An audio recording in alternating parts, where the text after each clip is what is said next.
आइए ईश्वर का स्मरण। आप पढ़ाते हैं तो प्रेरणा मिलती है। ओ प्रजापतेन त्वदेतान्यन्यो विश्वा जातानि परिता बभूव यत्कामास्ते जुहुमस्तन्नो अस्तु वयं स्याम पतयोरयीणाम्। ॐ शान्तिः शान्तिः शान्तिः। परम पिता को नमन है। आप सभी लोगों को मेरा अभिवादन है। न्याय दर्शन की 65वीं कक्षा है, यानी बड़े श्रम के साथ आप सभी ने सहयोग दिया, तो इतना लंबा समय तक हम लंबे समय तक स्वाध्याय करते रहे। अभी ये कक्षाएं लगभग और इतनी होंगी मुझे जो लगता है, और बाकी प्रकरण इतना लंबा नहीं है, आगे शट हो जाएगा और जहां जहां उचित है तो वहां वहां विस्तार भी हम देंगे। तो अब एक प्रश्न है, हमारे इंदिरा माता जी यहाँ हमारे साथ जुड़ी हैं, उन्होंने प्रश्न रखा है कि न्याय दर्शन के इन प्रकरणों को अध्ययन करके जीवन में हम कैसे उतारें। ये मूलभूत प्रश्न सभी के रहते हैं, और उन्होंने प्रश्न के साथ भी इन्होंने स्पष्ट भी कर दिया कि नित्य और अनित्य के विवेक के लिए ये प्रकरण सब हम पढ़ते हैं। नित्य पदार्थ कौन है उनको हम समझ लें, अनित्य पदार्थ कौन है समझ लें, और फिर कैसे समाज में नित्य पदार्थ को प्रस्तुत करने के लिए व नित्य पदार्थ के एडवर्टाइजमेंट के लिए लोग श्रम करते हैं, तो उससे हम बचें। और अनित्य पदार्थ की भी एडवर्टाइज की जाती है, उससे बचें और नित्य पदार्थ को ग्रहण करें। तो ये इसका उद्देश्य है। अगर जीवन में हमें नित्य और अनित्य का ज्ञान हो गया तो निश्चित रूप से नित्य पदार्थों के प्रति हमारी श्रद्धा होगी, नित्य पदार्थों का व्यवहार हम नित्य की दृष्टि से करेंगे और अनित्य पदार्थ का व्यवहार अनित्य की दृष्टि से करेंगे। तो इस तरह हमारे जीवन को एक श्रृंखलित बनाने के लिए कई प्रकरण ये प्रस्तुत करते हैं। और न्याय दर्शन में जो शास्त्रार्थ होता है, शास्त्रार्थ हमें बताता है कि कोई भी विषय हो व कोई भी पक्ष हो, उसको बिना प्रमाणों से, बिना तर्कों से, बिना पंचावयव से सिद्ध किए बिना आप उसको ग्रहण न करें। और एक अभ्युपगम सिद्धांत हमने पढ़ा था, विस्मरण हो गया, आगे स्मरण होगा प्रकरण जब आएगा। और किसी का भी निराकरण न करें तत्काल, बल्कि हो सकता है इस पे विचार करते हैं। तो इस तरह एक पक्ष रख करके चलेंगे तो समाज के साथ एक संभावना बनी रहेगी, और बाकी तो तर्क और प्रमाण आदि के माध्यम से आप जान लेंगे। और क्या है, जीव बिना स्वार्थ से कोई कार्य नहीं करता। तो स्वार्थ क्या है, अगर ये स्वार्थ अध्यात्म प्रेरित है तो निष्काम स्वार्थ होगा। अगर स्वार्थ भौतिक संपत्तियों को ग्रहण करने के अभिप्राय से है तो फिर ये सकाम होगा। तो इस तरह बार बार हर कार्य करते वक्त अपने आप से आप पूछिए, किसमें, योग दर्शन में हमने पढ़ा था आखिर के प्रकरणों में, ये कार्य मैं क्यों कर रहा हूं, ये व्यक्ति क्यों कर रहा है, इसके पीछे क्या कारण है, ना भौतिक संपदाओं की प्राप्ति या अध्यात्म संपदाओं की प्राप्ति। तो निष्प्रयोजन व्यक्ति कोई कार्य नहीं करता। तो हम अगर श्रम करते हैं तो निश्चित रूप से इसमें दो लाभ होता है। एक हमारा जो ऋण होता है ऋषियों के प्रति, ऋषियों ने हमारे लिए बहुत कुछ दान दिया है ग्रंथों के माध्यम से, तो उस ऋण से उऋण हो जाने का प्रयत्न करते हैं। और दूसरा क्या होता है कि कुछ अध्यात्म के बारे में हर प्रकरण किसी ना किसी अध्यात्म की चर्चा करता है, तो इसलिए थोड़ा अध्यात्म के बारे में हमारा प्रवेश हो जाता है, और थोड़ा अपने को, अपने रहन सहन से हम अपने को सुधारने का प्रयत्न करते हैं। तो इस तरह आप स्वयं ही निर्णय करें कि इसको कैसे व्यवहार में लेना है। केवल निष्कर्ष इतना है कि नित्य पदार्थ का ज्ञान हो जाए, अनित्य पदार्थ का ज्ञान हो जाए, नित्य के साथ व्यवहार हो और अनित्य से हमारा दूरी बना रहे। तो यही इस तरह का अर्थ है। आइए प्रकरण को आज का देखते हैं। पूर्व प्रकरण तो बढ़िया विस्पष्ट था, अनुराधा जी ने बड़ी बारीकी से उसका प्रस्तुतिकरण किया। मतलब रुचि के साथ हमारे साथ अनुराधा जी का सहयोग रहता है, तो तभी विषय मुझे भी स्मरण होता है, अरे क्या क्या बढ़िया प्रकरण हमने अध्ययन किया था। तो आज देखते हैं हम क्या क्या पढ़ते हैं। धन्यवाद। हाँ, अब आप 2-3 मिनट चर्चा करते रहिए। मेरा एक कार्य कुछ हो गया, मैं जस्ट अभी आता हूँ। थोड़ी अनुराधा जी कुछ बताते रहिए 2-3 मिनट। कितने लोग हैं? 1 2 3 4 5 6 14 लोग जुड़े हैं। हमारे सूत्र जो है वो सेकंड चैप्टर चल रहा है, द्वितीय अध्याय, उसकी द्वितीय आनिका चल रही है और उसके 46 सूत्र हो चुके हैं और अब हमने 47वें सूत्र से शुरू करना है। तो अभी पहले हम काफी सूत्रों में शब्द की ध्वन्यात्मक स्वरूप की चर्चा करते रहे और कि वो नित्य है या अनित्य। तो 37 सूत्र थे जिनमें, या 35 सूत्र जिनमें कि लगातार इसी बात की चर्चा हुई कि शब्द नित्य है या अनित्य है।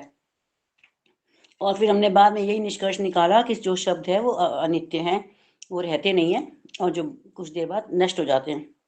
तो अब हम इसमें वर्णात्मक ले रहे हैं और पिछली बार वर्णात्मक के कुछ सूत्र दिए गए थे जो मैंने फिर कविता में लिखकर भी भेजे हैं। तो किसी को कुछ बात करनी है, पूछना है तो पूछ लो आप लोग। अगर थोड़ा जो मैंने कविता में लिखा है वो तो समझ में आ गया, अगला वाला अभी थोड़ा कम क्लियर है। जब क्लास हो जाएगी तो ज्यादा क्लियर होगा, फिर पोइट्री लिखूंगी तो फिर बिल्कुल क्लियर हो जाता है। फिर मुझे एक बार में तो कुछ भी क्लियर नहीं होता। पहले मैं स्टडी मटेरियल पढ़ती हूँ, बुक भी पढ़ के बैठती हूँ, फिर यहाँ सुनती हूँ, फिर दोबारा से मैं नोट्स जो लिखती हूँ वो देखती हूँ, फिर पढ़ा शीट देखती हूँ, बुक देखती हूँ, फिर जाके वो कविता बनती है। फिर अपना भी थोड़ा लगाती हूँ ज्ञान जो है, फिर जाके बहुत मेहनत से वो कविता बनती है और हर बार आती कविता। मैंने सांख्य दर्शन पढ़ा, फिर योग दर्शन पढ़ा, अब न्याय दर्शन। सांख्य दर्शन की 60 या 65 कविताएं हैं, योग दर्शन की 75 हैं और इसकी भी अब मेरी 58 हो चुकी हैं आज, जो मैंने भेजी आज श्रृंखला। तो कभी भी मेरी इन तीनों में कभी भी क्लास के साथ में मेरी नागा नहीं हुई कि मैंने कभी भी क्लास से पहले अपनी कविता ना भेजी हो। कुछ भी होता है, चाहे मुझे सारी रात जाग के लिखनी पड़ी है, पर मैंने कविताएं हमेशा टाइम से पहले भेज दी हैं। आज भी सोमवार मंगलवार टाइम नहीं मिला था तो मैंने आज दिन भर सुबह से बैठ के वो लिखी है और 2-3 बजे तक जाके फिर मैंने उसको पोस्ट किया। तो किसी को कुछ प्रश्न बहुत पूछना बहुत है पिछले सूत्रों आशीर्वाद, बहुत बहुत आशीर्वाद। थैंक यू, धन्यवाद जी आपका। आप लोगों की प्रेरणा, आचार्य जी की प्रेरणा और आप लोगों की सबकी प्रोत्साहन मिलता रहता है तो काम होता रहता है। आचार्य जी भी प्रोत्साहित करते रहते हैं।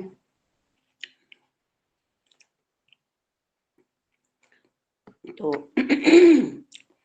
वर्णात्मक में तो अब हम ये विचार कर रहे हैं, इसमें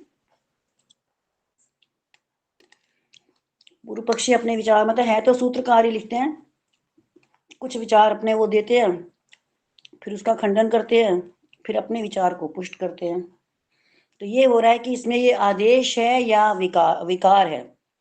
मतलब हम कह तो सूत्रधार ही रहे हैं, सूत्रकार ही रहे हैं, लेकिन वो पूर्व पक्षी की तरफ से प्रश्न उठाते हैं कि जो वर्णात्मक शब्द हैं, जैसे अ आ क ख ग वगैरह, ये जो वर्णात्मक शब्द हैं, लिखने की शैली के जो वर्ण हैं, ये आदेश हैं या विकार हैं। क्योंकि पूर्व पक्षी मतलब ये कह रहा है कि ये विकार हैं और वो जो सूत्रकार जो है वो कह रहे हैं नहीं, ये आदेश हैं। तो आदेश कहाँ से हो रहा है? ये व्याकरण का है, संदर्भ सारा व्याकरण का है कि व्याकरण में ये कहा गया है कि कहाँ व्याकरण क्या कह रहा है।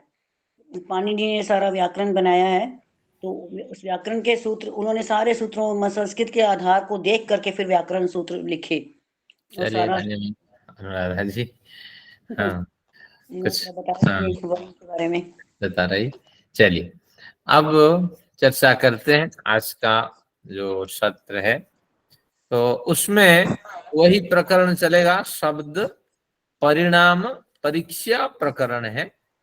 मैं शीट निकालता हूं ताकि आपको थोड़ी इससे सहायता मिले। अब ये आपके सामने आज की शीट है।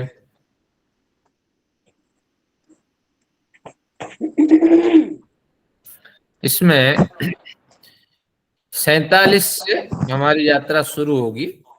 तो अब सुवर्णादि नाम पुनरापत्तेर हेतु, ये वाला सूत्र है।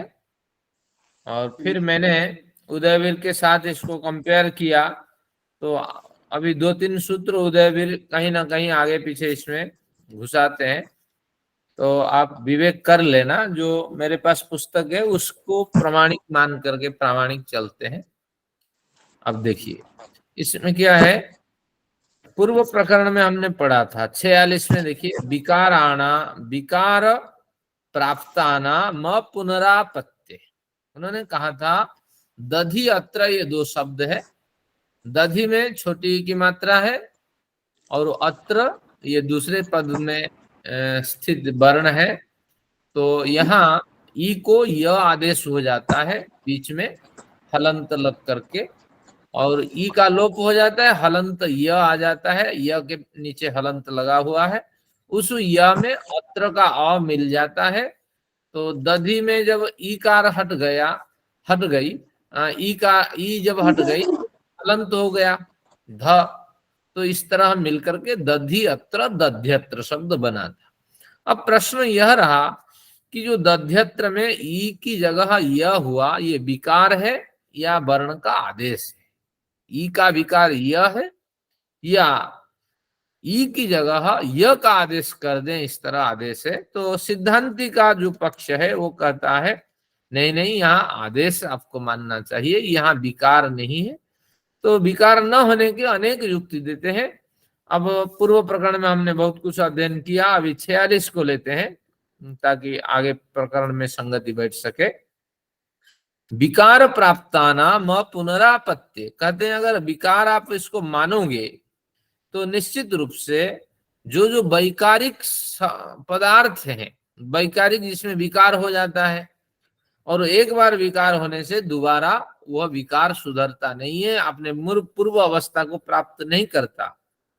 देखिए आपके अंग में कहीं कोई विकार हो जाए, लेकिन उसमें पुनर्वार 100% वो स्वस्थ नहीं होता, कहीं ना कहीं कमी रह जाती है, एक कट भी लग जाती है और एक स्पट बन करके वो बन करके विद्यमान रहता। तो निश्चित रूप से आपको समझना, दूध और दही आदि वैकारिक पदार्थ है। ये पदार्थ एक बार दूध से दही बन जाए, दोबारा वो नहीं बनते हैं, वही दही दूध नहीं बन पाता है। तो लेकिन ये क्यों नहीं बन पाता है? क्योंकि इसमें विकार है। दूध का विकार दही है और दही का विकार दूध नहीं बन सकता। इस तरह वैकारिक पदार्थों में भेद देखा जाता है, लेकिन वर्णों में ऐसा नहीं है। क्योंकि अगर आप ई का विकार य को मानेंगे तो ये संभव ही नहीं है। छोटी ई बड़ी ई, ये दोनों में मिल करके य को अगर विकार के रूप में पैदा करते, तो अब हम संधियां तोड़ देंगे। जब संधि तोड़ देंगे तो य से फिर ई छोटी बड़ी जो आप लगाए होंगे वो मिल जाएगा। देखिए दोनों मिलकर के य को विकार के रूप में पैदा कर दिए, वही विकार फिर क्या किया ना, टूट करके ई को अपना मूल स्वरूप दे दिया। संधि करना और संधि विच्छेद करना, दोनों स्थिति में ये वैकारिक पदार्थों की ये स्थिति बनेगी। तो इसीलिए वैकारिक पदार्थों के साथ इनका वर्णों का सामंजस्य नहीं है, इसलिए वर्णों को विकार न कहिए, यकार को विकार न कहिए, बल्कि इसको आदेश कहिए। य की जगह ई की जगह य का आदेश हुआ। इस तरह हमने 46 में पढ़ा था। आज क्या पढ़ेंगे ना, 47 देखिए, सुवर्णादि नाम पुनरापत्तेर हेतु। कहते हैं सुवर्ण आदि, जैसे सुवर्ण के आभूषण टूटा, आज कुछ नया विषय होगा, थोड़ा दिमाग आज हमारे लिए क्या पाएगा कि अपना मसाला पाएगा आज। जैसे सुवर्ण के आभूषण टूटने पर अपने मूल स्वरूप में लौट आते हैं। सुवर्ण का आभूषण टूट गया, बिखर गया, तो अपने मूल स्वरूप में लौट आते हैं। तो वैसे ई और य वर्ण संधि विच्छेद हो जाने पर अपने मूल रूप में लौट आते हैं। ठीक है। अतः दध्यत्र इस स्थल में वर्ण का आदेश न मानकर वर्ण का विकार मानना चाहिए। ये पूर्व पक्षी ने अपना तर्क रखा। ये वर्ण का जो आदेश आपने कहा पूर्व 46वें सूत्र में, वो यथार्थ नहीं है, विकार यथार्थ है। सुवर्ण का आभूषण टूट गया, सुवर्णादिना पुनरापत्य है, पुनः आपत्य, फिर वो सुवर्ण अपने मूल धातु में कन्वर्ट हो गया। तो जब कन्वर्ट हो गया तो उसी तरह यह टूट करके ई को जन्म दे दिया। और आप कहेंगे नहीं वैकारिक अलग है, फलाना अलग है, तो ये संभव नहीं, आपका उदाहरण हम नहीं मानते हैं। और सोना में अगर विकार हो गया तो अपने मूल रूप में वो आता है, मूल रूप में विकार यानी टूट फूट जाने पर मूल रूप में जैसे कन्वर्ट हो जाता है, तो इस तरह ये कन्वर्ट हो जाता है। आप दूध दही का उदाहरण दे करके इस तरह नहीं कह सकते, क्योंकि तुल्य प्रकृति के पदार्थ, अतुल्य प्रकृति के पदार्थ पूर्व सूत्र में पढ़े, पदार्थ दो प्रकार के होते हैं। तो आप जो उदाहरण देंगे जरूर हम वही मानेंगे। क्या आप सोने का उदाहरण लेके देखिए, तो उसके साथ हमारा ये ई और य का संबंध बैठता है। तो इस तरह पूर्व पक्ष ने युक्ति रखी। तर्क तो ठीक दिया है। हाँ, तर्क तो ठीक दिया है। तो आपका जो उदाहरण है जो मानना जरूरी थोड़ी है। अब इन्होंने इसको निराकरण करेंगे किस ढंग से। बिल्कुल, जो जहां जहां यथार्थ है वहां तो हमें स्वीकार करना चाहिए। यहाँ तो कोई पूर्व पक्षी है नहीं, स्वयं सूत्रकार ही अपने वह पोह कर रहे होते हैं। आइए, सारा श्रेय सूत्रकार को जाता है। न्याय दर्शन 48 नंबर सूत्र पे आते हैं। ये इसके साथ 47 के सूत्रार्थ देखिए क्या है। सुवर्णादिनाम पुनरापत्ते अहेतु, सुवर्णादिनी सुवर्णादि धातुओं में फिर पुनरापत्ति होती है, इसलिए हमारा तर्क को जो आपने काटा वो अहेतु है, यानी निरर्थक है। अब 48 को देखते हैं। न तद विकाराणाम सुवर्ण भावा व्यतिरेकात, न तद विकाराणाम सुवर्ण भावा व्यतिरेकात। तद विकाराणाम, किसके विकार है, पहले इसे सूत्रार्थ को समझते हैं। न का अर्थ नहीं, पूर्व पक्षी का कथन ठीक नहीं है, सिद्धांति अपना तर्क देता है। सुवर्ण के कुंडल मुद्रिका आदि विकारों में सुवर्ण रूपता का अभाव नहीं होता है। देखिए एक बार समझिए, लग रहा था तो सब रावण जब रोल करता है तो लगता है बढ़िया, ये तो बहुत बढ़िया रोल कर रहा है, क्योंकि खलनायक का रोल इससे और बढ़िया नहीं हो सकता। लेकिन जब सोचते हैं भैया तो ये तो गलत रोल किया है, बढ़िया आदमी है, इस तरह प्रतिष्ठा प्राप्त आदमी को इस तरह रोल नहीं करना चाहिए। युक्ति तो अच्छी लग रही थी, देखिए उन्होंने कैसे काटा। सुवर्ण के कुंडल मुद्रिका आदि विकारों में सुवर्ण रूपता का अभाव नहीं होता है, यानी हमेशा मुद्रिका आदि में सुवर्ण विद्यमान होते हैं और टूटने पर सुवर्ण में उनका कन्वर्सन होता है। इसमें कोई चिंता की विषय नहीं है, कोई विवाद का विषय नहीं। कुंडल कंगन मुद्रिका टूटने पर अपने मूल स्वरूप सुवर्ण धातु में अंतर्भावित हो जाते हैं, परंतु यह वर्ण टूटने पर किस उपादान में अंतर्भावित होंगे। क्या समझे कि अगर यह सुवर्ण का भी क्या है, कुंडल का विकार क्या है, कुंडल और मुद्रिका का विकार क्या है ना, सुवर्ण का मूल स्वरूप, सोने का मूल स्वरूप। तो निश्चित रूप से यह कार टूट करके अपने विकार में अंतर्भाव हो गया। ये जो ई ये भी अगर टूटेंगे तो किस में जाएंगे। देखिए तर्क कैसा है, यानी इसको और खोल देता हूं। सुवर्ण आगे कहेंगे, एक पिंड सुवर्ण होता है, एक सामग्रिक सुवर्ण होता है। तो पिंड सुवर्ण यानी सोने का बिस्कुट था, वो उसका उपादान कारण बना, किसका, कुंडल और मुद्रिका आदि का।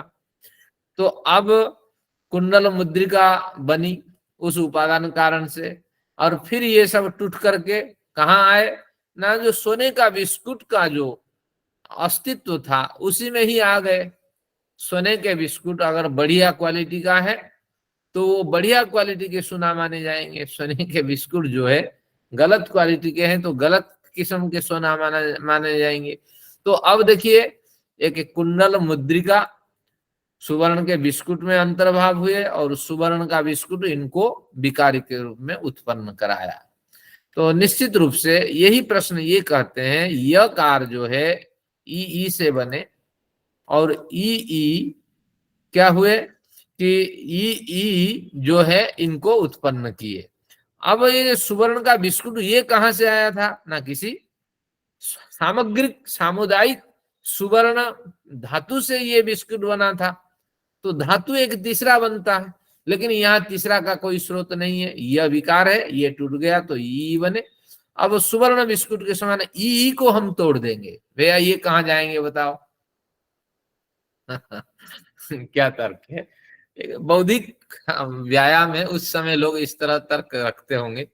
तो जब ये 3 आइटम सुवर्ण में दिखाई पड़ते हैं, यहाँ 2 दिखता है, तभी तो कहते हैं 24 कैरेट, 17 कैरेट, 15 कैरेट। तो ये निश्चित रूप से यहाँ जो है सुवर्ण बिस्किट की बात चल रही है। मुद्रिका कुंडल आदि टूट करके सामुदायिक सुवर्ण में अंतर्भावित नहीं होते हैं, वो अपने क्वालिटी वाले पिंड में, सुवर्ण पिंड में अंतर्भावित हुए। और सुवर्ण पिंड के लाखों अरबों क्वालिटी है, तो इसलिए उनको उन सबको मिलाने से सामुदायिक स्वरूप बनेगा। तो इसलिए अब यहाँ 3 है, एक सामुदायिक स्वरूप सुवर्ण, एक पिंड सुवर्ण और उससे बना कटक कुंडल केऊर मुद्रिका आदि सुवर्ण। लेकिन यहाँ तो कुछ है ही नहीं, यह टूट जाए तो ई टूट जाए तो जाएंगे कहाँ? तो इसलिए यही पूछते हैं, परंतु ई या यह वर्ण टूटने पर किस उपादान में अंतर्भाव होंगे बताओ? इस तरह प्रश्न आया। अब फिर पूर्व पक्षी अपना तर्क रखेगा। यानी उस समय जब न्याय दर्शन बनाया जा रहा था, सोने के बारे में काफी जानकारी थी हमारे पूर्वाचार्यों को, कैसे सोने के अच्छी क्वालिटी और गलत क्वालिटी, और सामुदायिक सुवर्ण क्या होता है, पिंड सुवर्ण क्या होता है। इस तरह यहाँ से ऐतिहासिक तथ्य हम ढूंढ सकते हैं। अब देखते हैं, अब भाष्यकार ने कुछ विचार रखे। पहले भाष्यकार के विचार देखते हैं। भाष्यकार तो टीका टिप्पणी करते हैं ना, कुछ तो वो कलम चलाएंगे। अब उन्होंने पूर्व पक्षी के विचार को पहले रखा। क्या विचार देखिए, जैसे सुवर्ण के विकार कुंडल कंगन आदि टूटने पर आपने मूल उपादान कारण अपनी जाति को नहीं छोड़ते, उसी तरह यह वर्ण टूटने पर आपने मूल उपादान कारण वर्णत्व को नहीं छोड़ते, अतः हमारे विकार का पक्ष आप खंडन नहीं कर सकते। यानी प्रश्न तो पूछा था, लेकिन उन्होंने समाधान दे दिया भाष्यकार ने। एक हमारे मस्तिष्क में अब बल डालिए, एक जाति है, एक व्यक्ति है। अब गाय जो है गोत्व व्यक्ति है। अब किसी गाय का नाम हमने लिया है कि ये क्या है, गाय का क्या नाम है? रेवती। हमने एक गाय का नाम रख दिया। और रेवती गाय जो है ये व्यक्ति है। लेकिन अगर हम कहेंगे गोत्व, संपूर्ण गाय का जो समुदाय है, गाय में जो क्या है, मिलती जुलती जो क्वालिटी है, तो उन सभी क्वालिटी को सूचित करता है गोत्व शब्द। तो गोत्व जाति है, और रेवती नामक गाय या कल्पना नामक गाय जो है वो व्यक्ति है। तो कल्पना नामक गाय मर सकती है, रेवती नामक गाय मर सकती है, लेकिन गोत्व रूपक जाति मर नहीं सकती। तो जाति जो है वो नित्य है। कई तरह के नित्य पदार्थों का हमने अध्ययन किया इस शास्त्र में। एक तो स्वाभाविक नित्य पदार्थ, एक प्रवाह से नित्य पदार्थ, और सारे पदार्थ कई कैटेगरी के होते हैं, सबको एक साथ बांध करके कहा व्यावहारिक नित्य पदार्थ। और ये वो जाति है, ये प्रवाह से नित्य पदार्थ है, क्योंकि ये जाति प्रजाति कभी नष्ट नहीं होती है। अगर नष्ट हो जाए तो फिर अगली सृष्टि में आपको करेला नहीं मिलने वाला है, आम नहीं मिलेंगे, फिर और कई तरह के पौधे आपको मिलेंगे इसकी जगह। ये कन्वर्सन को प्राप्त नहीं करती। अनवस्था दोष, अगर ये कैसे रहते हैं, क्या करते हैं, इस तरह ढूंढते जाएं, कोई इसका स्रोत नहीं मिलने वाला है। लेकिन ये सब नित्य होते हैं, ये प्रवाह से नित्य निरंतर ये चलते रहते हैं सृष्टि के अनुरूप। तो इसलिए ये जो जाति है, गोत्व है, मानवत्व है और दिल्लीत्व है और भारतीयत्व है, जहां त्व लगा देंगे या ता भी लगा देंगे, भारतीयता आदि, तो या ता लगा करके हम सामुदायिक कथन करते हैं। तो ये क्या कहते हैं, देखिए आचार्य जी, कई हाँ जी, स्पीशीज तो डिस्टिंक्ट हो जाती हैं, पेरिश हो जाती हैं, जैसे डायनासोर चला गया या और हाँ भी बर्ड कितनी है, तो वो तो नहीं रही ना, वो उनकी तो जाति भी नष्ट हो गई। हाँ, जब नष्ट हो गई, लेकिन कुछ वो नष्ट नहीं हुई है। लेकिन जैसे ज्ञान अगर नष्ट कर दिया जाता है, या जो हिंदुओं की हत्या हो जाती है, वेद का पूरा क्या वो सर्वनाश हो जाता है, लेकिन नष्ट नहीं होगा, वो सब ईश्वर की व्यवस्था में ये चले गए हैं। फिर सृष्टि बनेगी, फिर वो उनकी उत्पत्ति होगी। क्या बढ़िया प्रश्न अनुराधा जी ने पूछा है। तो इसलिए जो भी नष्ट हुए हैं, यहाँ नष्ट कुछ नहीं है, प्रवाह से नित्य है, फिर अनुकूल स्थिति होने पर ये सब प्रकट होते हैं। इस तरह ये हमारा पक्ष है, हमारा शास्त्रीय पक्ष है। तो ठीक है, इसलिए आपने उत्तर दिया। हाँ, अब देखते हैं। तो ये जो जाति है ये नित्य है और व्यक्ति अनित्य है। अब देखते हैं, जैसे सुवर्ण के विकार, कुंडल, कंगन आदि टूटने पर अपने मूल उपादान कारण सबसे पहले पिंड सुवर्ण में कन्वर्ट होगा, और वहां से वो टूट करके कहाँ जाएगा, अपने जाति में चला जाएगा सुवर्ण।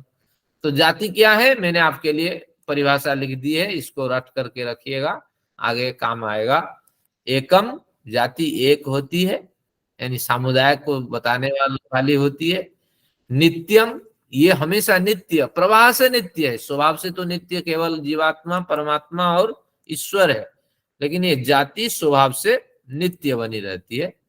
तो एक है, यानी सामुदायिक स्वरूप में जाति होती है, नित्य होती है। अनेकानुगतम, अनेकों को सूचित करती है जाति, और इसीलिए इस जाति का एक दूसरा नाम है सामान्यम।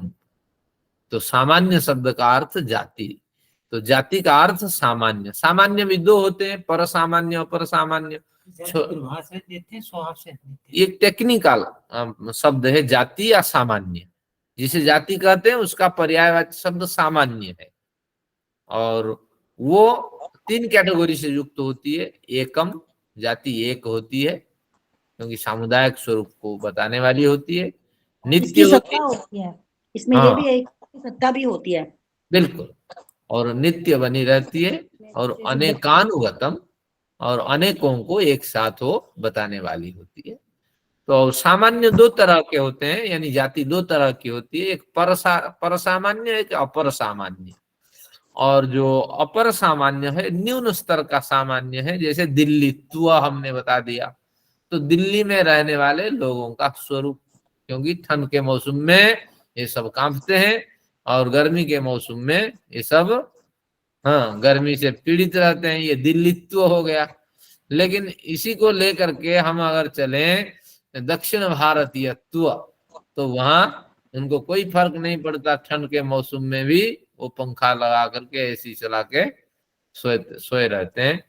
तो इस तरह ये रहा सामान्य सामान्य। अगर पृथ्वीत्व कह दे, ये विशेष सामान्य, जिसे पर सामान्य कहेंगे, क्योंकि एक विशेष स्थिति का प्रतिपादन करता। तो इस तरह जाति के बारे में वैशेषिक दर्शन का विषय है, इसको आप ध्यान रखिए, बड़ा काम आता है। तो अब ये पूर्व पक्षी ने, भाष्यकार ने इसको थोड़ा खोला, इसलिए मैंने खोल दिया। जैसे सुवर्ण विकार, कुंडल, कंगन आदि टूटने पर आपने मूल उपादान कारण जाति में जाति को नहीं छोड़ते, उसी तरह ई आदि वर्ण टूटने पर अपने मूल उपादान कारण वर्णत्व को नहीं छोड़ते। हाँ भाई, वो जाति में कन्वर्ट होते हैं, इनका भी तो वर्णत्व जाति होना चाहिए, वर्णत्व जाति है। तो अतः हमारे वर्ण विकार का पक्ष, हमारे वर्ण विकार का पक्ष आप खंडन नहीं कर सकते। पूर्व पक्षी ने कहा भैया आप कहते हो तीसरा पदार्थ दिखाओ, हमने बता दिया वर्णत्व, आपका सुवर्णत्व है, तो हमारा वर्णत्व है, इसमें हानि क्या है। और वर्णत्व इसलिए जाती है क्योंकि वर्णत्व एक व्यापक शब्द है, वर्ण का कोई सीमित शब्द नहीं है। क वर्ण में क उच्चारण करूं, मैं एक अलग कैटेगरी में लिखूं, साउथ इंडियन वाले क को अलग कैटेगरी में लिखेंगे, विदेशी लोग क को CH लिखेंगे, CH। तो इस तरह वर्ण का एक निर्धारित स्वरूप नहीं, जिसका निर्धारित स्वरूप होता है वो सीमित होता है। लेकिन इसीलिए वर्णत्व एक व्यापक स्वरूप वाली जाति है, तो इसलिए जाति है, इसी में ये अंतर्भावित हो जाते हैं। य टूट कर ई और ई टूट करके वर्णत्व में विलीन हो जाते, इस तरह उनका पक्ष है। जाति और व्यक्ति हमने इस प्रकरण में समझा। अब देखते हैं सिद्धांत इसका कैसे खंडन करता है। समान धर्म के आधार धर्मी में धर्म का सुवर्ण स्वरूप का संबंध देखा जाता है। ये पंक्ति अभी नहीं समझ में आएगी, इसके नीचे मैंने खोला उसको। समान धर्म अभी पढ़ा, सामान्य पढ़ा था ऊपर, देखिए यहाँ कहा था सामान्य। सामान्य का मतलब जाति, तो जाति के आधार जो धर्मी है, तो उसी धर्मी के धर्म का संबंध का कथन यहाँ किया जाता है। कभी भी समान धर्म जाति में नहीं देखा जाता। अब इसको खोलते हैं थोड़ा, फिर इस पे आते हैं। तात्पर्य यह हुआ, कंगन कुंडल आदि आकृतियां जो है उनका संबंध सुवर्ण के आधार धर्मी किसी पिंड से है, जिसकी अभी हमने चर्चा की। तो समान धर्म के आधार समान धर्म जाति है, गोत्व आदि, तो उसका आधार क्या है कि अगर सुवर्ण जाति की बात करें तो उसका आधार जो पिंड सुवर्ण है वो है। तो इसीलिए उसी सुवर्ण का संबंध देखा जाता है। यानी इतने जल्दी ये जाति तक नहीं जाता। सोना टूट करके कंगन कुंडल आदि टूटने पर वो पिंड सुवर्ण पहले बनेंगे, सामुदायिक सुवर्ण में तत्काल नहीं जाएंगे, क्योंकि सामुदायिक सुवर्ण में कई वैरायटी के सुवर्ण होंगे। तो इसलिए सामुदायिक सुवर्ण का यहाँ कथन होगा ही नहीं। यह आपका कहना है पूर्व सिद्धांति का कि कंगन कुंडल आदि आकृतियां जो हैं इनका संबंध सुवर्ण के आधार धर्मी किसी सुवर्ण खंड से है, न कि सुवर्णत्व रूप जाति से। जाति यानी सामुदायिक सुवर्ण से है। तभी तो 17 कैरेट 24 कैरेट आदि व्यवहार सुवर्ण के आभूषणों में देखा जाता है। यानी अगर कंगन कुंडल आपके टूट गए तो तत्काल वो गोत्व सुवर्णत्व को प्राप्त नहीं करेंगे, क्योंकि क्वालिटी के हिसाब से अपने क्वालिटी का मेंटेन करके जिस पदार्थ चाहे उसी क्वालिटी को सूचित करेंगे। फिर बाद में अगर उनका कोई व्यवहार नहीं है तो फिर आप कर सकते हैं उसको सुवर्णत्व में अंतर्भाव। तो ये कहते हैं, लेकिन उसी तरह यह वर्ण अपने किसी आधार धर्मी के विकार है। पहले तो यह स्पष्ट करें, यह वर्ण को आदेश मानना युक्त है। यानी पहले तो वो स्पष्ट करें, जैसे यहाँ एक पिंड सुवर्ण बीच में अड़ा रहता है, तो इसी तरह य टूट करके ई में कन्वर्ट हो गया, ये ई टूट करके कहाँ जाएंगे पहले तो बताओ। ये इनका कहना है और कुछ नहीं है। इस सूत्र का तात्पर्य यही। इस सूत्र को मिलाइए, सूत्र अब समझ में आ जाएगा आपका। 48 नंबर सूत्र देखिए, न तद विकाराणाम सुवर्ण भाव अव्यतिरेकात। कहते हैं जो विकार है, नहीं आपका कथन गलत है, न का मतलब है तद विकाराणाम सुवर्ण भाव अव्यतिरेकात। अव्यतिरेक का मतलब है व्यतिरेक यानी भिन्न, अव्यतिरेक अभिन्न। तो तद विकाराणाम सुवर्ण भाव अव्यतिरेकात, यानी जो विकार है, किन के विकार, सुवर्णों का विकार है। सुवर्ण भाव नहीं, जो वर्णों का विकार है य आदि, या य का विकार जो ई आदि है, तद्विकाराणाम सुवर्ण भाव अव्यतिरेकात। सुवर्ण भाव के साथ उनका कोई संबंध नहीं है, क्योंकि यहाँ 3 कैटेगरी है और यहाँ 2 कैटेगरी दिखाई पड़ती है, तो इसलिए ये मान्य नहीं है। अगर आप कहेंगे यहाँ 2 कैटेगरी है, साफ दिखाई पड़ती है, मुद्रिका कुंडल आदि टूटे, पिंड सुवर्ण में पहुंचे, ये 2 कैटेगरी हुए। तो इस तरह यह टूटा, ई में पहुंचा, तो इसलिए यहाँ भी 2 कैटेगरी है, ऐसी बात नहीं है। हाँ, क्योंकि यहाँ जो है उन्होंने सुवर्णत्व कहा था, यहाँ वर्णत्व इन्होंने कह दिया। और इसमें क्या है कि पिंड सुवर्ण के स्तर में ई नहीं आ सकते, क्योंकि ई जो है ये या को जन्म देते हैं, ये मूल स्वरूप नहीं है, मूल स्वरूप वर्णत्व है। तो इसलिए ई जो होते हैं, यानी जो विकार है, वो विकार जो विकार की मूल प्रकृति है, सुवर्ण में विकार की मूल प्रकृति सुवर्णत्व था। हाँ, तो सुवर्णत्व से पिंड सुवर्ण बना। पिंड सुवर्ण से क्या बना? कंगल कुंडल बना, कंगन कुंडल। और यहाँ क्या हुआ कि सबसे पहले वर्णत्व रहा, और वर्णत्व ने ई को भी जन्म दिया और य को एक साथ जन्म दिया। ये आपको समझना, बारीकी इसमें थोड़ी सी है। वहां 3 कैटेगरी है, लेकिन एक साथ मुद्रिका को और पिंड सुवर्ण को जन्म नहीं दिया। यहाँ यह भी वर्ण है और ई भी वर्ण है। बजा साहब समझ में आया अंतर कितना है? थोड़ी सी चर्चा का विषय है और कुछ नहीं इसमें। अव्यक्ति, अव्यतिरेकात, व्यतिरेक यानी भिन्न, अभिन्न है, ये कहना है। और इसमें देखिए कैटेगरी वही है, पिंड जाति सुवर्ण, पिंड सुवर्ण और कंगन और कुंडल, ये 3 कैटेगरी। यहां भी वर्णत्व ई और य, लेकिन यहाँ क्या है कि वर्णत्व और ई से य नहीं बना हुआ होता, य का अलग स्वरूप होता है। लेकिन आचार्य जी ई क्या बनाओ, मेरे को समझ नहीं आई ई क्या। दधि अत्र एक शब्द था, तो उसी पे अच्छा। चर्चा चल रही है कि दधि में अगर बड़ी मात्रा लगाएं और अत्र लिख दे तो इसी जगह हलंत यकार का आदेश हो जाएगा संधि करने के लिए। और फिर दधि में छोटी मात्रा लगाए और अत्र के साथ संधि करें तो यही यकार का आदेश होगा। ये कहते हैं कि यकार जो है ये विकार है या आदेश है, ये कुछ व्याकरण का विषय है। और इसमें तो मतलब तो ये हो गया कि स्वर्ण का जो उदाहरण है वो इस पर पूरी तरह से फिट नहीं बैठ सकता, नहीं वर्ण बैठ, ये है। और इसलिए यहाँ आदेश तो आपको मानना पड़ेगा। इन्होंने स्पष्ट कहा कि वर्णत्व से ई भी पैदा हुए, यह भी पैदा हुए। तो अब क्या हुआ कि ई की जगह य का आदेश कर दें, इस तरह का नियम है। लेकिन ऐसा नहीं कि ई ने य को पैदा कर दिया, पहले यह अस्तित्व में नहीं था, पिंड सुवर्ण ने कंगन कुंडल को पैदा कर दिया। तो इस तरह इसमें बारीकियां हैं। ये बारीकियां हम लोग समझते हैं व्याकरण वाले, तो आप इसका भी थोड़ा थोड़ा आनंद लें। आपका विषय तो नहीं है, फर्क समझ में आ गया थोड़ा स्वर्ण का और वर्ण का। हाँ बस यही है। वो ग्रंथ का जो भाष्य सूत्रकार होते हैं वो बैठे होते हैं, व्याकरण पढ़ा के आए होंगे बच्चों को विद्यालय पे, चलो आज इस पे लिखते हैं।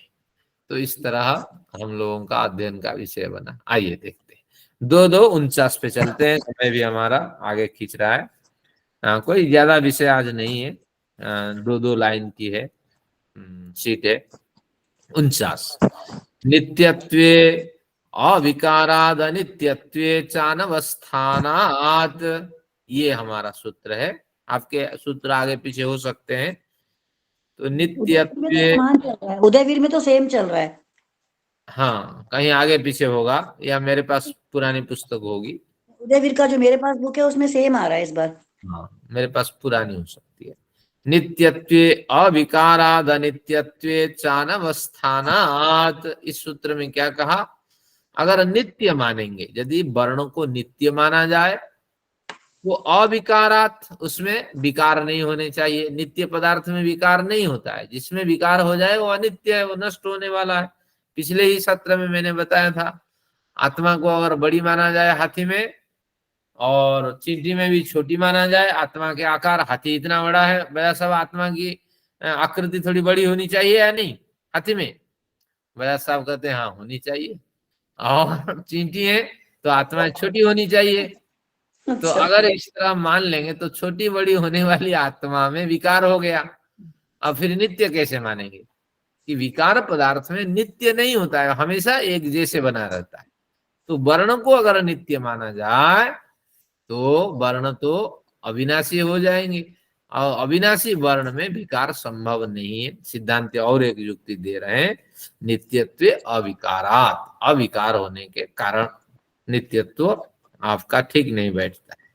फिर क्या कहते हैं, अनित्यत्व, अगर नित्य वस्तु में विकार नहीं होता, वर्ण को अनित्य माना जाए, अगर कोई कहे कि वर्ण अनित्य है तो इसमें क्या होगा कि अगर वर्णों को हम अनित्य माने तो ई वर्ण के निधन होने पर य वर्ण की उत्पत्ति होगी, और य वर्ण के निधन होने पर ई वर्ण उत्पन्न होंगे। ऐसे में कोई सा भी वर्ण किसी दूसरे वर्ण का विकार नहीं होगा। किसने नहीं समझा इसको, एक बार फिर समझिए। कहा नित्य तो हो नहीं सकते वर्ण, अब अनित्य के बारे में सोचते हैं। अनित्य क्या करता है, ई विकार बन करके य को उत्पन्न करती हैं, ई दोनों। तो ई विद्यमान रहेंगे तभी ना ये पुष्ट होगी कि ई के विकार जो है यह है। लेकिन जब यह बन के तैयार होता, ई मर चुके होते हैं। सुधी क्या है, दधी अत्र, वजह सब समझ रहे हैं।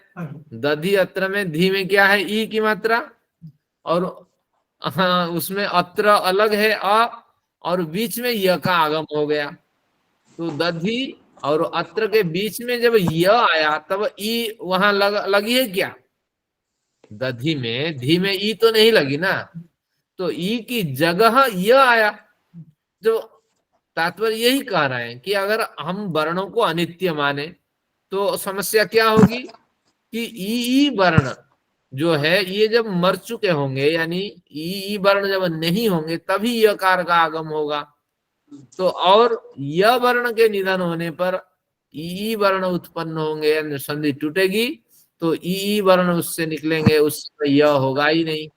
तो ऐसी स्थिति में किसी भी वर्ण की, ऐसी स्थिति में किसी भी वर्ण किसी दूसरे वर्ण का विकार नहीं होता है। तो ऐसी स्थिति में इसको विकार मानना ठीक नहीं, आदेश मानना ठीक है। दधी अत्र, अनुराधा मैडम समझ में आ गया विषय? हाँ जी, हाँ जी। तो इसीलिए यहाँ तो विकार नहीं मान सकते। अगर वर्ण नित्य अगर होते हैं तो नित्य तो नष्ट ही नहीं होते, तो उसमें हाँ, विकार कैसा, नित्य में विकार ही नहीं होता है। अगर इसको विकार का अनित्य माने कंसेप्ट काम नहीं करेगा। अगर अनित्य माने इनको, तो अनित्य माने तो एक की जगह के खत्म होने पर दूसरा आया है, तो जो हाँ खत्म हो गया वो दूसरे में विकार कैसे पैदा करेगा, जो खुद ही मर गया वो क्या दूसरे में चेंज क्या करेगा। बिल्कुल। अब बाप है ही नहीं और बच्चा पैदा हो जाए तो फिर फलाने बाप का ये बच्चा है तो कहा नहीं जा सकता। ऐसा हो कि 2-3 माह गर्भ में रहा और बाप मर गया, तब कोई उम्मीद हो सकती है। बाप का नामो निशान नहीं है। बढ़िया युक्ति रखे हमारे सिद्धांति ने।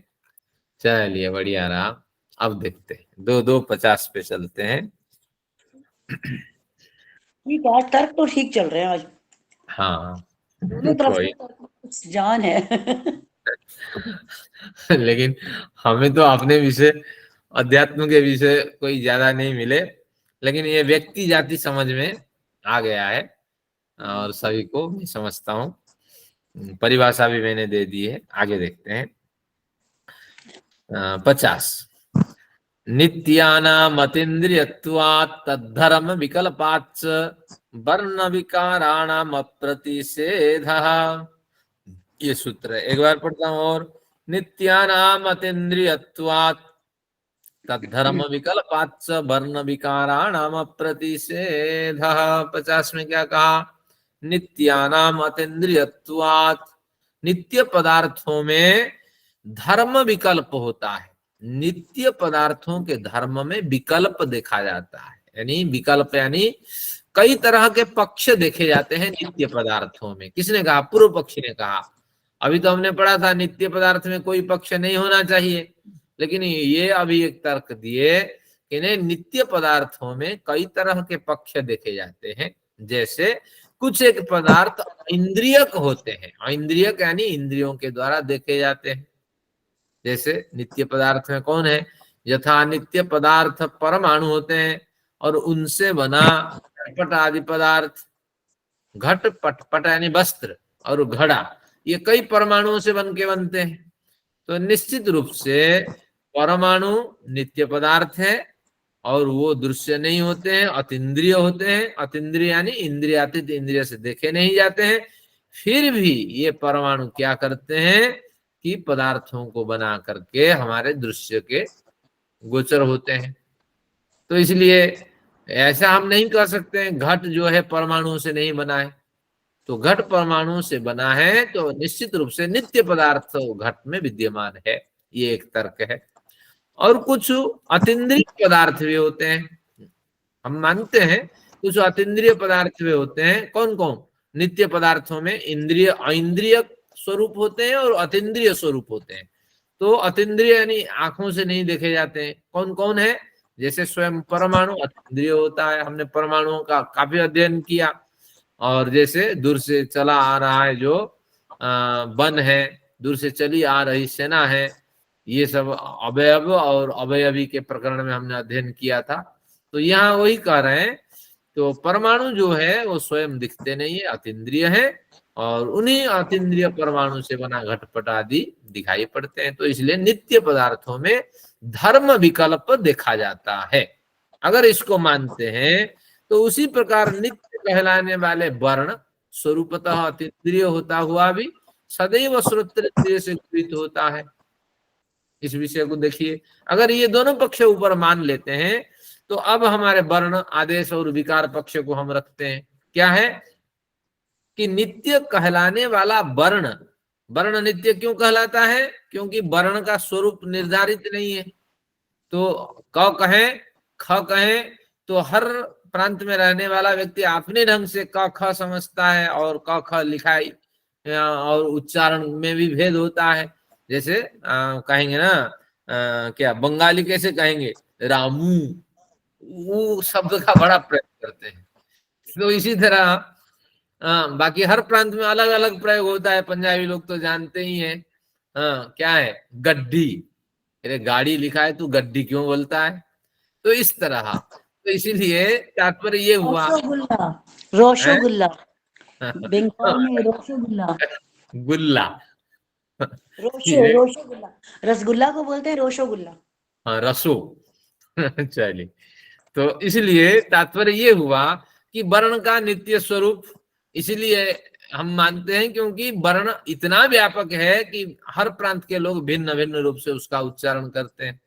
तो इसलिए वर्ण नित्य होते हैं। और नित्य होते हुए भी, नित्य जो है अतीन्द्रिय है, और होते हुए भी फिर भी वर्ण पकड़ में आता है। कैसे आता है ना? श्रोत्रेंद्रिय से गृहीत होता है। भले ही वर्ण हमें ना दिखाई पड़े, कानों से कोई आवाज बोले, कोई कुछ करे, कानों से हम उसको सुनते हैं, समझते हैं, तो कुछ तो विषय पकड़ में आता है। आइए मन की चर्चा करते हैं। मन जो है क्या है? अणु परमाणु वाला है। देखिए, भौतिक पदार्थों में मन सबसे सूक्ष्म है, और मन के साथ मन बुद्धि चित्त अहंकार होते हैं।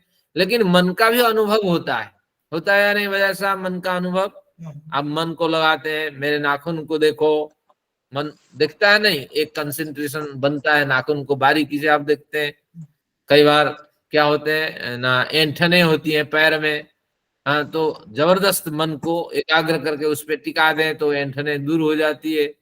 ध्यान के लिए भी मन को लगाना पड़ता है, भैया तू उधर से भाग, इधर आओ, तो इत्यादि। ये सब जैसे मन गृहीत होता है, इस तरह ये शब्द आदि गृहीत होते हैं। ठीक है, तो इस तरह इसके भी दो स्वरूप हैं, यह अतीन्द्रिय भी है और ऐन्द्रियक है। जब अगर ये दोनों बराबर हो गए, कौन? नित्य पदार्थ के समान, तो नित्य पदार्थ के समान वर्ण को भी नित्य मानो।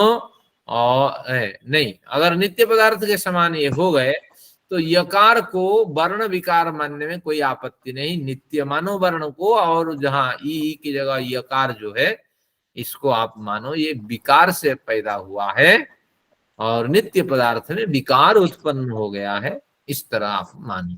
ये इसका पक्ष है, क्योंकि भिन्न भिन्न विकल्प नित्य पदार्थों में देखे जाते हैं। विकार भी दिखा जाता है और अविकार स्वरूप भी दिखाई पड़ता है। विकार स्वरूप में घड़ा बना देता है नित्य पदार्थ, और अविकार स्वरूप में वो दिखाई नहीं पड़ता। यहाँ वर्ण विकार स्वरूप में क्या करता है कि विकार स्वरूप में कान में सुनाई पड़ता है, और अविकार स्वरूप में इसका व्यापक स्वरूप भिन्न भिन्न रूप पकड़ने की कोशिश करते हैं, लेकिन फिर भी और अधिक इसका स्वरूप व्यापक रूप से दिखाई पड़ता है। तो इस तरह नित्य पदार्थों में विकार होता है, हमारे यकार को आप विकार मानो, ये इसका तर्क है। आइए 51 पे चलते हैं। हाँ, अतीन्द्रिय शब्द का मतलब है इंद्रियम अतिक्रम्य, इंद्रिय को लांग करके जो चला जाए, यानी मन बुद्धि चित्त अहंकार जिसको पकड़ न पाए, आपके 5 ज्ञानेंद्रियों में जो गृहीत न हो। हवा तो गृहीत हो जाती है त्वचा से, और विशेष प्रयत्न करने पर हम इलेक्ट्रॉन को भी देख लेते हैं प्रयोगशाला में, लेकिन सारे प्रयत्न प्रमाणों से इंद्रियों से जो गृहीत न हो वो अतीन्द्रिय है। आपने आत्मा को कभी देखिए? मन तो महसूस किया जा सकता है, आत्मा महसूस नहीं हो पाती है, और केवल हम एक कंसेप्शन से चलते हैं, हाँ हाँ आत्मा है, और इंद्रियों से पकड़ में ना आए। इंद्रिय और इंद्रिय संबंधित प्रमाणों से, इसको भी लगाना पड़ेगा, तभी अतीन्द्रिय बनेगा। नहीं तो हवा भी अतीन्द्रिय हो जाएगी, इलेक्ट्रॉन भी अतीन्द्रिय हो जाएगी, गौड़ पार्टिकल भी अतीन्द्रिय हो जाएगी, ऐसा नहीं, प्रमाणों से भी जो परे है। चलिए अब देखते हैं 51 नंबर सूत्र। अब समाप्ति की ओर हम चल रहे हैं। सिद्धांति का सूत्र पढ़ते हैं। अनवस्था इत्यचो वर्णोपलब्धि तद्विकारोपपत्ति, अनवस्था इत्यच वर्णोपलब्धिवत् तद्विकारोपपत्ति। अनवस्था इत्ये, सिद्धांत के कथनानुसार नंबर है 53 है या 51 52? हाँ, कहीं कहीं सूत्रों में भिन्नता हो सकती है। इसमें ऐसा है कि गौतम ऋषि की जो है उसमें है 54वां सूक्त है। हाँ, मैं क्लियर कर देता हूँ। संस्कृत की कुछ पंक्तियां भाष्य में लिखी हुई, लेकिन मेरे पास इस पुस्तक को मैंने आधार बनाया, आपको उसी हिसाब से चलना है। तो इसीलिए जो पंक्तियां सूत्र बन गई है, सूत्र बन गई, तो उन पंक्तियों को हम भाष्य के रूप में अध्ययन कर लिए हैं। ये जो सीट बनी है, इस सीट में उसके विषय आ जाते हैं, और जो मेरे साथ जो पंक्तियां सूत्र के रूप में है, मैं केवल उन्हीं का उल्लेख करता हूँ। और इस पुस्तक आचार्य जी सूत्र तो लिखा होगा कुछ ना कुछ। हाँ, अनवस्था इत्वे 51वां सूत्र मेरी पुस्तक में। हाँ, तो बस फिर हम ढूंढ लेंगे अपने आप। हाँ, केवल आपको विषय तो समझना है, और इससे क्या सार मिला आज विषय, एक नोट पैड बना करके रखिएगा, इसको मनन चिंतन करने के लिए। आइए देखते हैं 51। अनवस्था इत्यचो वर्णोपलब्धिवत् तद्विकारोपपत्ति। अनवस्था इत्यो अर्थात अनित्य होने पर, सिद्धांत के कथनानुसार भले थोड़ी देर के लिए हम अनित्य मान ले वर्ण को, नित्य नहीं है, तो अनित्य वर्णों में भी विकार होता है मान लें। इस तरह अभ्युपगम सिद्धांत से पूर्व पक्षी विचार रखता है। फिर भी अनवस्थायित्व यानी अविद्यमान वर्णों की स्थिति में श्रोत्रेंद्रिय से जैसे वर्णों की उपलब्धि होती है, वैसे अनित्य वर्ण होने पर भी ई वर्णों का विकार य वर्ण का विकार माना जा सकता है। अतः वर्ण विकार के पक्ष को आप स्वीकार करें। वही ये पूर्व सूत्र के साथ उसी का एक संबंध है। ये क्या कहना चाहता है सूत्र? अनवस्थायित्व यानी अवस्थित नहीं है, अनवस्थित है। अनवस्थित यानी अविद्यमान है। अविद्यमान क्यों है? क्योंकि अनित्य है। तो वर्ण को थोड़ी देर के लिए अनवस्थायित्व मान लेते हैं, अनित्य मान लेते हैं, फिर भी वर्णों की उपलब्धि हो जाती है, क्योंकि न होने पर भी अनित्य पदार्थ भी कई बार उपलब्धि के विषय बन जाते हैं। तो उसी तरह भी मान लेते हैं वर्ण अनित्य है, अनवस्थायित्व है। तो अगर मान लेते हैं तो बस ई वर्ण से यकार विकार के रूप में प्राप्त हुआ, यकार टूटने पर ई वर्ण के विकार को उन्होंने जन्म दिया।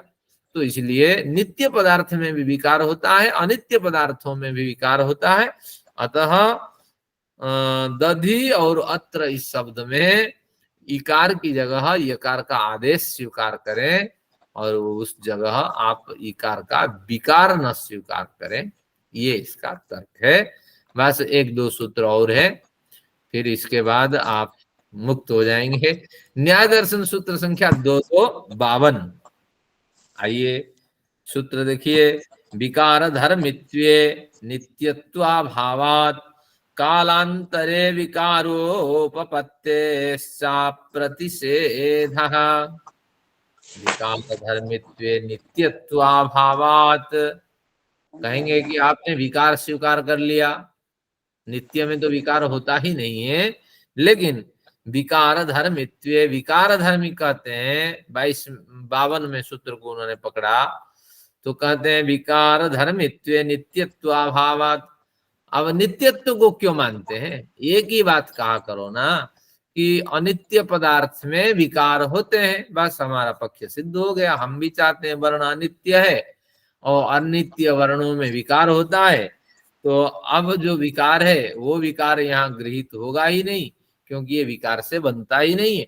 तो इसलिए विकार धर्मित्व, विकार धर्म को स्वीकार करते हैं, नित्यत्व अभावत, उसमें नित्यता को स्वीकार न करें। क्यों? उदाहरण देते हैं, कालांतरे विकारोपपत्तिश्च, और जो आपका अनित्य वर्ण विकार उत्पन्न करता है वह वर्ण अगर कालांतर में उच्चारण करें सुधी, फिर 5 मिनट के बाद कहेंगे उपास्य दधि, फिर 5 मिनट के बाद कहेंगे अत्र, क्या आपका यह अनित्य हो या नित्य वर्ण हो, क्या ये विकार उत्पन्न कर सकता है? यानी शब्द को पूर्ण कर सकता है विकार बन करके? नहीं समझ में आया? कोई अगर कहे दधि कह करके 5 मिनट का अंतराल ले लें, कालांतर 5 मिनट के अंतराल के बाद फिर कहे अत्र, संधि करो, बच्चों को कहा जाए, तो कोई भी विद्यार्थी नहीं कहेगा कि दधि जमा अत्र दध्यत्र इसकी संधि है, कोई भी नहीं कह पाएगा। तो तात्पर्य ये हुआ समय के अंतराल रहने पर आपका ये जो अनित्य शब्द है या नित्य शब्द है वो विकार को उत्पन्न नहीं कर पाता है। तो इसलिए यही कहते हैं विकार धर्मित्व नित्य, विकार में नित्य धर्म नहीं होता है, और समय के अंतराल होने पर विकार उपपत्तिश्च अप्रतिषेधः भवेत्, विकार की उपपत्ति का प्रतिषेध यानी निषेध, अप्रतिषेध और निषेध होना चाहिए, लेकिन यहाँ निषेध देखा जाता है। दर्शन जिनके माइक खुले हुए हैं वो समझ नहीं आ रहा। माइक खोले हुए बंद कर दीजिए। कुछ लोग माइक जो खोले हैं बंद कर दीजिए थोड़ी देर के लिए, बस कक्षा समाप्त की ओर है। हाँ, एक बार फिर समझिए क्या कहना चाहता है कि इसमें विकार धर्मित्व, आप वर्ण को विकार कह करके अनित्य मानते हैं या विकार कह करके नित्य मानते हैं, ये दोनों पक्षों को हम लेते हैं। और पहले विकार धर्मित्व, अगर विकार धर्म दिखाते हैं तो नित्यत्व अभाव, तो उसमें नित्यत्व नहीं होना चाहिए, अनित्यत्व होना चाहिए।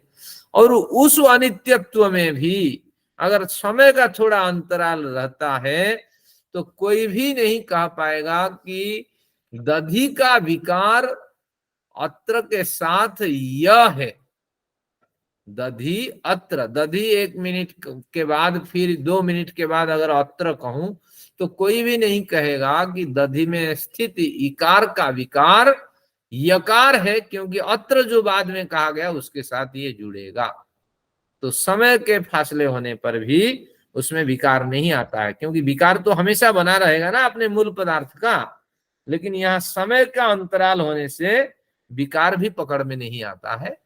तो इस तरह एक तर्क है अपना, आप भी इस तरह अपना तर्क रख सकते हैं, और ये इन्होंने हमें तर्क के मार्ग में इस तरह चलने के संकेत दिए हैं। बाकी तर्क तो परिस्थिति के बस उत्पन्न कराया जाता है, परिस्थिति बस तर्क को हमें ढूंढना चाहिए। तो इस तरह जैसे कोई विद्यार्थी है, हाँ, वो कोई गलत कार्य करता हुआ पकड़ा गया तो आप क्या तर्क रखेंगे? क्या ये कार्य आपने अभी किया या जब से आप रहे तब से कर रखे हैं। अब ये कार्य में और कौन कौन इन्वॉल्व है, इस कार्य को बीच बीच में आप करते होंगे, फिर छोड़ देते होंगे क्या। तो इस तरह परिस्थिति को देख करके आप तर्क रखें। इन्होंने जो प्रकरण उठाया उस हिसाब से इन्होंने तर्क रखा। तो बिना तर्क के कोई भी विषय ग्रहण न करें, ये इनका सिद्धांत है। बाकी ये कुछ हमें व्याकरण का विषय आज पढ़ने को मिला। आइए देखते हैं फिर क्या कहते हैं। 2-2-53 तक, ये 69 सूत्र तक चलेंगे ये प्रकरण। फिर नया कुछ प्रकरण आएगा, फिर उसका लाभ लेंगे। 53 पे चलते हैं। प्रकृत्या नियमात, प्रकृति अनियमात, यानी उपादान कारण की जो प्रकृति है वैकारिक द्रव्यों की अलग है। उपादान कारण या जिसे प्रकृति कहते हैं वो वैकारिक द्रव्यों की अलग है, और जो नित्य द्रव्यों की अलग है, यही कहना चाहते हैं। विकार द्रव्यों की प्रकृति मूल उपादान कारण, प्रकृति यानी मूल उपादान कारण। घड़ा का मूल उपादान कारण क्या है? मिट्टी, तो उसकी प्रकृति है घड़े की। तो इसलिए विकार द्रव्य है, क्योंकि मृत्तिका का विकार घड़ा है। तो इसलिए विकार द्रव्यों की प्रकृति के साथ द्रव्यों का पुनः उस रूप में परिवर्तन होना नहीं देखा जाता है। जैसे पिछले प्रकरण में 26वें सूत्र में हमने पढ़ा था, 46वें में दूध से दही बन जाता है, पर दही से वापस दूध नहीं बनता, उसी को रेपिटेशन कर दिया और कुछ नहीं। लेकिन यहाँ तो ई वर्ण से य वर्ण और य वर्ण से ई वर्ण बन जाते हैं। तो वैकारिक द्रव्यों की प्रकृति के साथ वर्णों की प्रकृति में अनियमितता देखी जाती है। तो ये कहा प्रकृति अनियमित, प्रकृति अनियमात, प्रकृति में एक जैसे नियम नहीं देखे जाते हैं।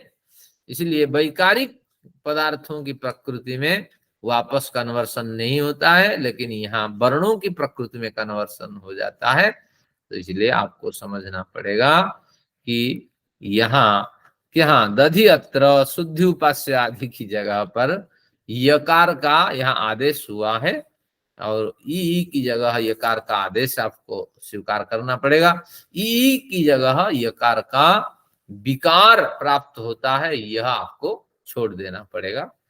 तो इस तरह का प्रकरण है। तो आज के प्रकरण में हमने क्या अध्ययन किया? जाति और व्यक्ति, एक बढ़िया प्रकरण आपको स्पष्ट हुआ आज के प्रकरण से। और फिर आपने और क्या क्या अध्ययन किया उसमें?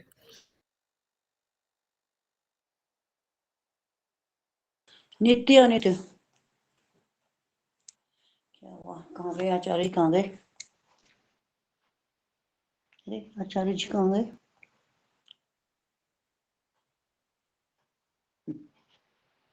तो राधा जी, अन्वयी धर्म का क्या अर्थ होता है?